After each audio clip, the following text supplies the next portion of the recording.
Okay guys, for today's video, ang share ko sa inyo ay kung paano ma-i-alis ang violation mo dito sa spam sa Facebook. Kung ganito rin yung lumalabas sa inyo kapag kayo ay nagko-comment, ibig sabihin na spam ka na. You can't use this feature right now. We limit how often you can post, comment, or do other things in a given amount of time in order to help protect the community from spam. You can try again later, learn more. Ay nako, sobrang hirap nito kung ito ay mangyayari sa'yo, lalo kung nagpo-post ka sa groups, no? Pero karaniwan nangyayari ito talaga kapag ka nagpo-post ka sa groups ng sunod-sunod. Okay, mag-start na tayo. Make sure na nakalike ka dito sa ating video and mag-iwan ka ng comment para may chance ka manalo ng ating 5 Gcash giveaway. Okay.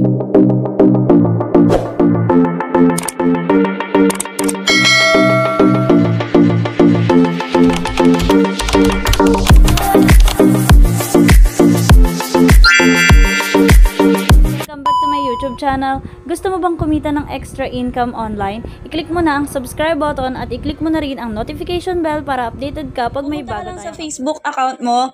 And eto nga pala, kaya kayo na-spam dahil sa mga ganyan. Okay? Diyan sa follow to follow. Okay? Kung ikaw madalas kang mag-comment ng ganito, lalo sa mga groups na talagang nag-F2F, ay nako, iwasan mo na yan.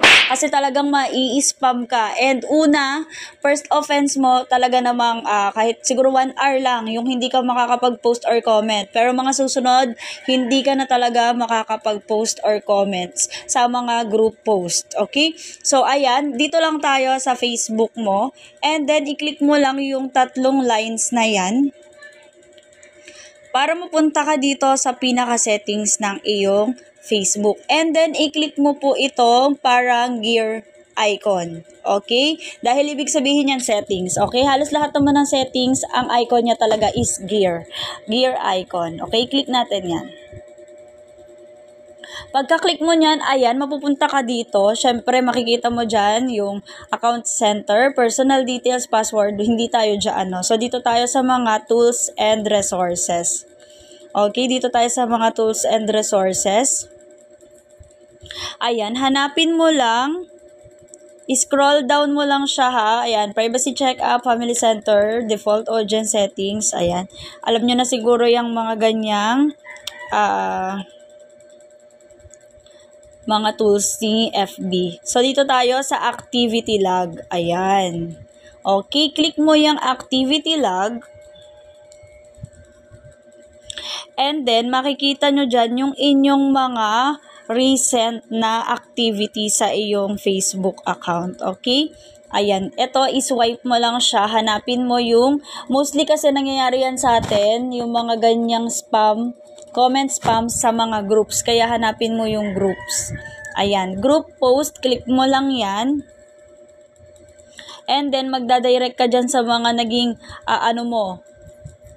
activity mo. So, makikita mo dyan yung iyong mga comment. Kung ikaw ay nag-F2F, yan, makikita mo dyan. So, iyon yung part na yon, dun ka na spam. Okay? Dun ka na spam. So, ang gagawin mo, i-delete mo lang po yan, kahit gaano pa po yung karami. Wala po tayong magagawa, pero yan dapat yung mangyari. Okay? I-delete dapat yan. Yung mga naging error mo or yung dahilan kung ba't ka na spam.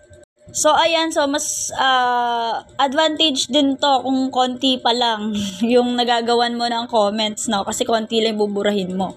Pero kung madami, ay, ganyan talaga. Kailangan mo yung gawin para mawala yung iyong violation na spam. Kasi violation na din po yung spam. Okay, makaka-apekto po yan sa activity mo sa iyong FB account. So, i-click mo lang to. Halimbawa, ito yung buburahin mo. Ayan, tingnan nyo to. Ayan.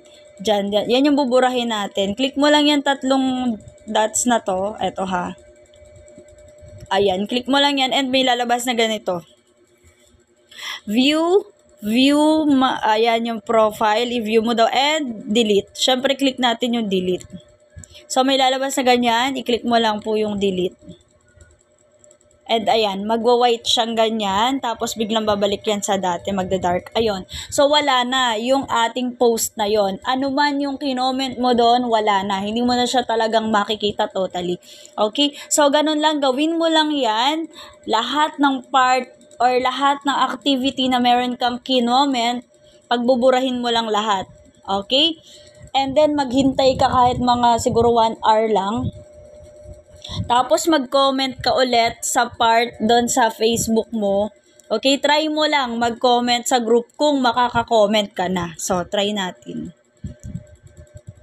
At kapag lumabas pa rin sa'yo itong ganito, you can use this feature right now. We limit how often you post, comment, or do other things in a given amount of time in order to help protect the community from spam.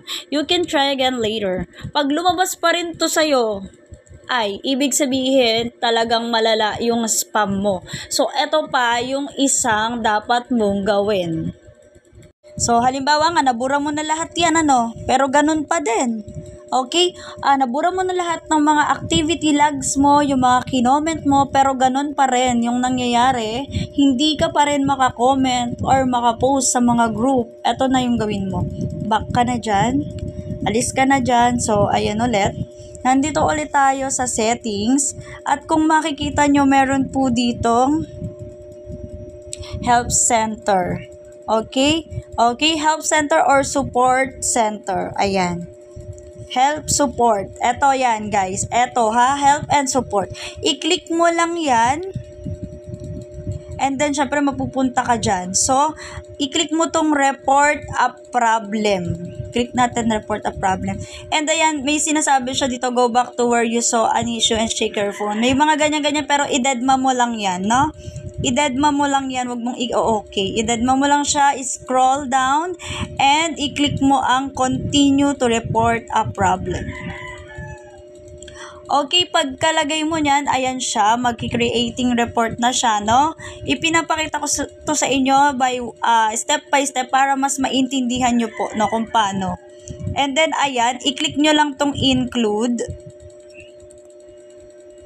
Okay, lalabas to, buy and sell groups, camera, check-ins or place, check-out payments, mga ganyan-ganyan. Syempre, karaniwang nangyayari to sa atin, diba? Sa mga groups. O, diba? Di sa group yung i-click natin. Okay, eto na guys, yung sinasabi ko, describe an issue. Magsabi ka dito kung ano mo dyan, naging problema mo dyan sa iyong account. So ako, kung gusto nyong gayahin meron akong ibibigay sa inyo na pwede nyong i-screenshot para yun yung gawin nyo din na message dyan kung ikaw ay na-spam. Okay? Ayan. Ilalagay ko na lang dyan sa my screen natin. So, screenshot nyo na lang yan guys, no? Para kung gusto nyo din itry. And then, after ko ngang ilagay yun, okay, balik na tayo. Okay, after ko ngang ilagay yung na yun, yung word na yun or yung letter na yun para kay Facebook team, ayun, mga lang siguro 1 day na hindi ako nag-post or nag-comment. And nagulat talaga ako, nung sumunod na nag-comment ako, pumasok na yung comment ko. So, diba? Sobrang helpful nung tip na to. Kaya kayo, kung gusto nyong itry yan, itry nyo na, no? Itry nyo na. Mag-like na lang kayo dito sa video ko para naman alam ko na napanood nyo at nakatulong sa inyo yung video ko. Sana nga po ay nakatulong ito sa inyo guys, no? Maraming salamat sa mga nanonood ng video ko. Pa-like and pa-comment naman po para may chance kang manalo sa ating pa-Gcash giveaway. Thank you very much guys!